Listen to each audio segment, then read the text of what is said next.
Now, I know what you're thinking. Oh, obviously, of course that's possible. But there is a little context you're missing. See, I just passed 1700 hours in base Terraria and a couple hundred hours in modded Terraria. Woo, yippee, it's great. There's a problem with that. I've never done a mage playthrough. Yep, one of Terraria's most popular classes, arguably the most popular, and I've never done it. Sure, bits and pieces of it, and I had an endgame mage character, but not once from start to finish have I been a mage. It's time to break that streak, unfortunately. This was one of my least favorite playthroughs, I'm gonna keep it real with you. So today we find out, can I beat Terraria with only wands? The rules are simple. If the weapon is listed in the wand section of the Terraria wiki, it's fair game. Not that kind of wand, you sick fuck. Let's get started, shall we? So we spawn in with tall trees all around, ready to be deforested. You know it's a good spawn when you see trees this tall. Instantly we're off to the left side of the world to find our baby boy, our first weapon, the Wand of Sparking. Love that guy. And in case you were wondering, no, we didn't make it much farther. We get our eyes clawed out by a random passing vulture. This is an omen on how the entire rest of the playthrough is gonna go. When we head to the right, yep, that's corruption right next to spawn. I sure hope one sunflower is gonna be able to hold that back, cause I sure don't have time to deal with that. This is not a good sign. Head back, loot the chest. Boy, we are fucked. The only upgrade I can really reasonably get right now is a gem staff, which isn't really a wand, but hey, I'm not going to be picky about what's on the list. What I will be picky about is what it's made of. I'll settle for nothing less than the absolute fucking best. We don't settle for third-rate wands and fourth-rate robes around here. And now, for the first time this playthrough, I'd like to introduce you to the concept of waiting. This time we're just waiting for day. Next time it won't be that simple. Since I can't make it through either side of the surface without dying to some bullshit, we just start digging down. No real objective besides finding diamonds, just digging down. You heard what that guy's been saying on Twitter? What a dick. A giant worm is nice enough to uncover some amethyst for us. Meanwhile, we got a white guy on Twitter saying the N-word after getting famous for singing about diamonds. Enough amethyst for a hook, too. What a guy. We set up our base crafting stations and get to work on the surface. We need some kind of weapon upgrades, such as getting our Wand of Sparking to become a Wand of Frosting. Did you know that exists? Neither did I. Wand upgraded, back down the hole we go. Oh, you gotta be fucking kidding. I'm gonna lose it. I'm gonna lose my mind. Who does this? Who does this to themselves? Why would anyone play mage? Who in their right mind? Oh, cool, balloon. Nice. We actually need these fallen stars to upgrade our mana, and tonight there's a ton out, so we take some extra time scooping up enough to max out our mana. Now that we finally have enough dynamite, we place down our instant elevator and get to work. We scoop up everything we can get in vicinity of the elevator because we need as much as we can get. We have no knockback, no health, no armor, no dick, no balls, we have nothing. How am I supposed to impress Discord e-girls with this setup? Oh my god, we actually found some diamonds. I had no faith it was going to happen. I mean, I knew they were there the whole time. We have 8 diamonds, which means we have 8 likes on our Tinder profile now. Is that how that works? I don't actually use Tinder. New staff in hand, we can use this in tandem with the Wand of Frosting to give our enemies the old 1-2 Gucci staff and freezer burn combo. Plus, you know, the staff has knockback, which I live for. It was blessed by Martin, the great wizard of the Great Thicket. Oh, you don't know who that is? Someone hasn't read the Necronomicon recently. Fucking loser. We spend a long ass time underground gathering accessories and life. Given we can actually survive down here now, and we've got the robe to match. Truth be told, most of the time I was just looking for Tim. Welcome to part 2 of waiting. This time we have waiting for Tim to spawn. I just want a hat, man. Fucking finally. That only took an hour. It's fine. It's fine. We have some sky loot. We have some flurry boots. It's fine. We're good. We're great, in fact. I seriously considered dropping the playthrough halfway through the Tim grind, I'm gonna be so honest. Mage fucking blows so far, but all that's gonna change here and now. We're gonna fight a huge fucking eyeball. Look at it, chat, it's huge and all-knowing. It'll stare at you so fucking hard you won't even know what happened. It's the Eye of Cthulhu, what do you want me to say? We shoot him with frost beams and the staff of flexing and he dies. Shield in hand, it's time to replace our armor. That's right, the robe and hat we sat sat and grinded for an hour for? Yep, it lasted one whole boss fight. Now it's time for jungle armor and whatever scraps we find while we're down here. We need a nature's gift too, because if you think I'm drinking mana potions manually this entire playthrough, you're insane. Now here's the thing, in the middle of that grind, I get hungry and I get up to get something to eat. This introduces waiting part 3. We gotta kill goblins anyway, so we set up this piece of shit and wait, and wait, and wait.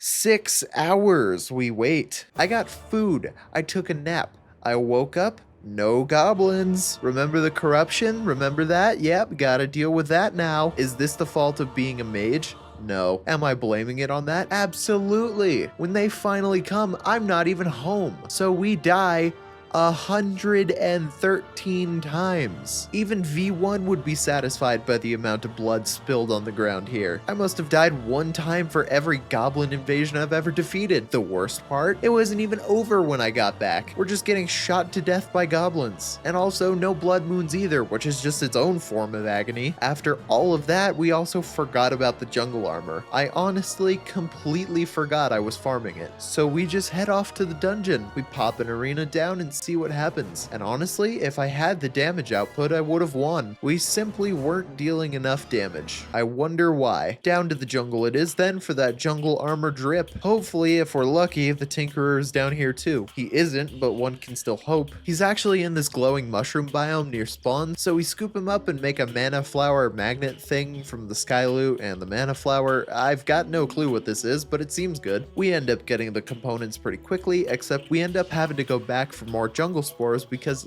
well, I haven't memorized the crafting recipe for jungle armor, excuse me. Round 2 with Skeletron, and with the proper armor equipped, we do pretty well for ourselves. I gotta admit, it's not exactly a close fight this time. The humble drip staff proves to be far too much for him, and we crack his skull pretty fast. Now that he's out of the picture, there's a few upgrades to be had. Actually, there's a fucking ton of upgrades. We'll be needing a lot from the dungeon, so we spend a fair amount of time here. What we're looking for this time around is the Cobalt Shield, as always, a magic missile to keep in our back pocket for later, a Shadow Key, and of course the Aqua Scepter, our weapon of choice for taking on the big bad flesh wall, even though I don't realize I need the Aqua Scepter yet. And yeah, we ended up dying a few times. I'll keep it real, I've done better. We find everything except the Aqua Scepter, so it's off to hell. The coolest part about looting Shadow Chests is how fucking hard it is to get what you want. Is the Flower of Fire real? Only time will tell. It's my current first choice for fighting the Wall of Flesh, and yet it's absolutely nowhere to be found. We die to a bone worm, check the other side, and yeah, it's in the first fucking chest on this side. God damn it. At least we have it now. The plus side is we found some decent potions to use, like Magic Power and Life Force, so we've got that going for us. With the bars we found in the chest too, we make a set of meteor armor. I'm not sure if this armor is better than the jungle armor, especially if we're not using the space gun, but it does give us higher damage, so maybe it's worth it. Probably not, but maybe. It's time to clear a runway and get to fighting the wall. The thing is, the flower does a good job, right? It's not a bad weapon. There's just no pierce and it's very random. I don't need random, however, I need stability. I play video games to escape stupid random bullshit. I don't need that from my weapons. So despite my expert gamer prowess, we die. Frankly, I blame mage. It's not the fault of the lava slime I killed breaking my bridge. No, it's just the mage class. On an unrelated note, we make a double obsidian insta-bridge and toss that down, and make a quick trip to the jungle. Why?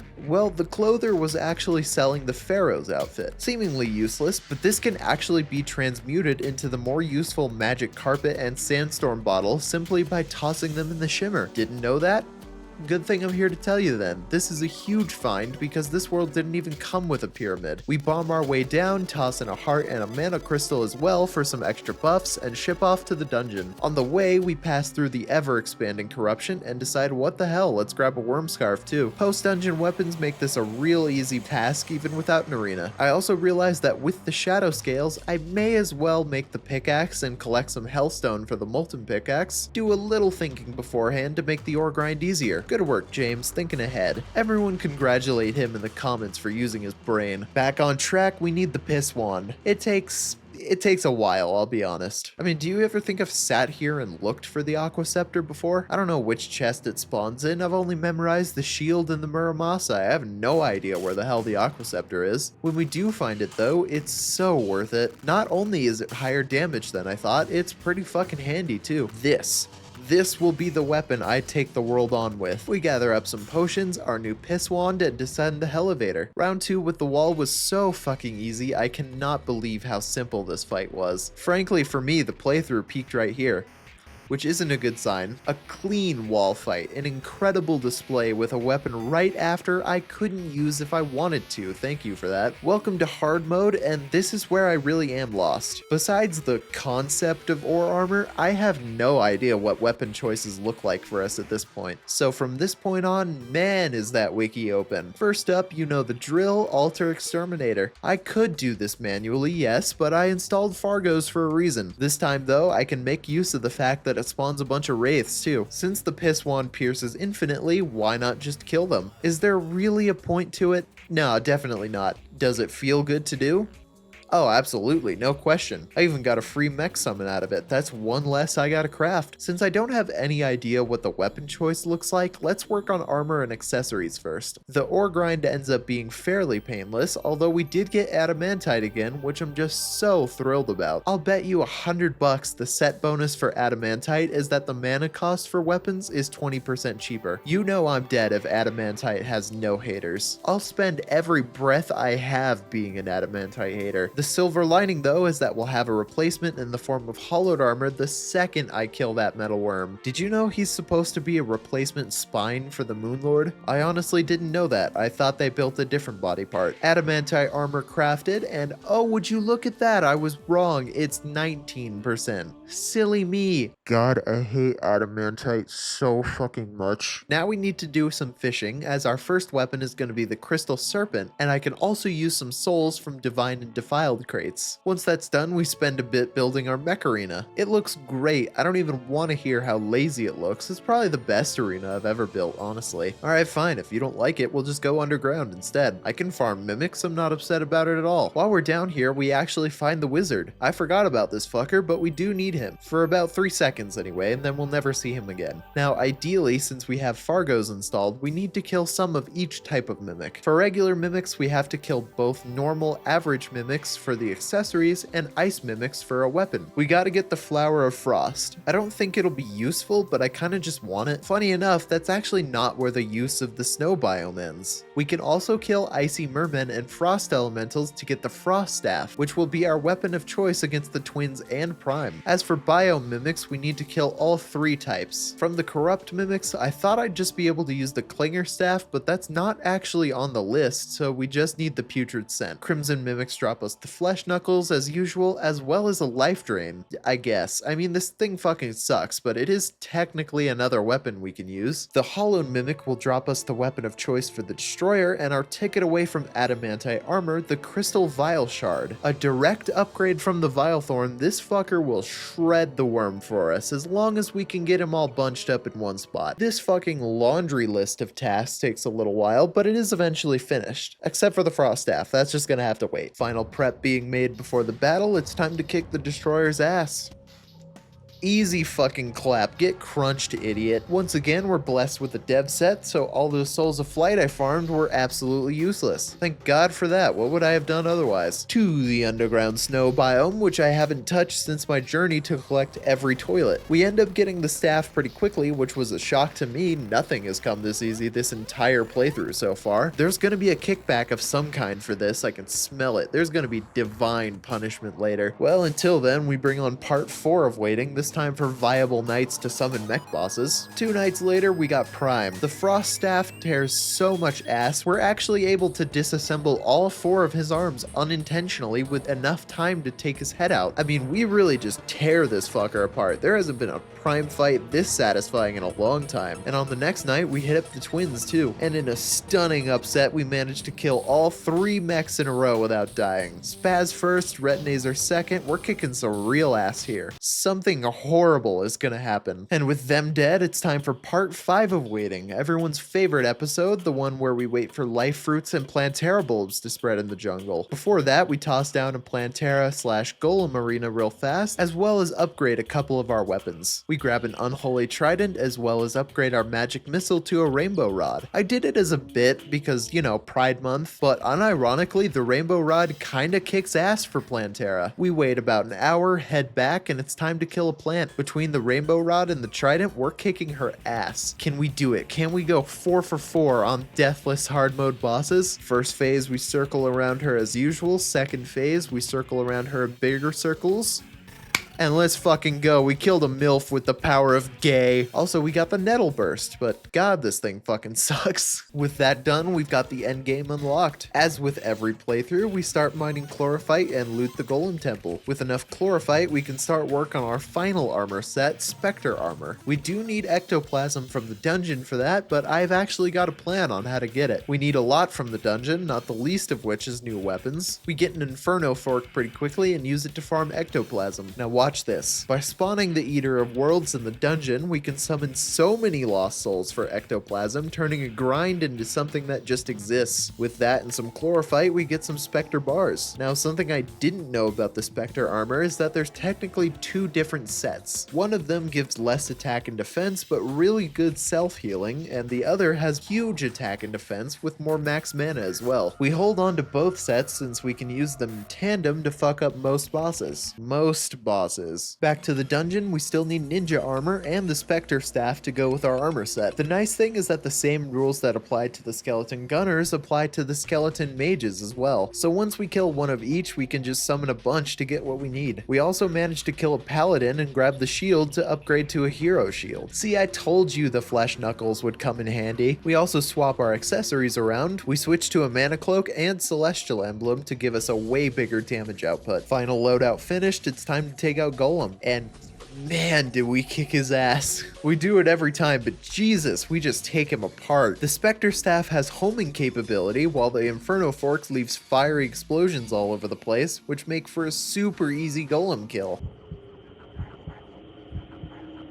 Let's try Duke Fishron. I feel confident. What a horrible mistake. My hard mode deathless streak is about to end. So for over an hour and a half, we died no less than 21 times to Duke Fishron. I have never gotten my ass handed to me this hard against him. I don't even think my first Duke Fishron fight went this poorly, and not for lack of trying either. We upgrade our potions, nothing. We max out our health, nothing. Reforge, nothing. It's purely a skill issue. For some reason, I just fucking suck. So in this situation, we do the manliest thing possible and give up completely. I didn't need a fish mount anyway, I just wanted it. I'm gonna take out all of my built up rage on the cultist, he deserves it anyway. Fuck the cultist and all 4 of his little dancing friends. The pillar spawns right on top of us, so we go from mindlessly taking out the cultist to completely locked in fighting for our fucking life against the worst pillar. And between the range of the staff and the healing of the hood, we managed to clear out the nebula pillar without dying once. And now there's Martians, I swear to fucking God. Well, we got a car key at least. That's about the same as the fish mount if you think about it. It's basically the same thing. Onto the vortex pillar, and it's the same pushover as always. What'd you expect? The solar pillar is up, and it's the same story as usual. We kill the guys, get the shield down, shoot the pillar, die, and grab the segments. Same deal with the stardust pillar, except we don't die. We went 3 for 4 on pillars, and honestly,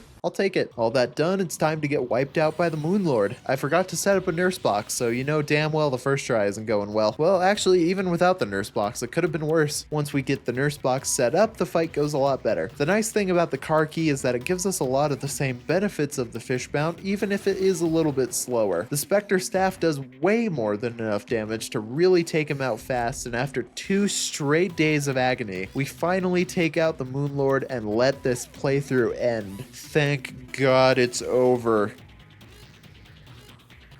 I think the main lesson learned is to literally never do mage again. This was terrible. I could have been so much faster had I just used a gun or a whip or something. That being said, thank you so much for watching, and if you're interested, there's a link to the Discord in the description. Also, there's a clan for Clash of Clans. You should totally join that too. Please, I need more members. Like, subscribe, all that, and I'll see you in some streams soon. Have a good night, everybody.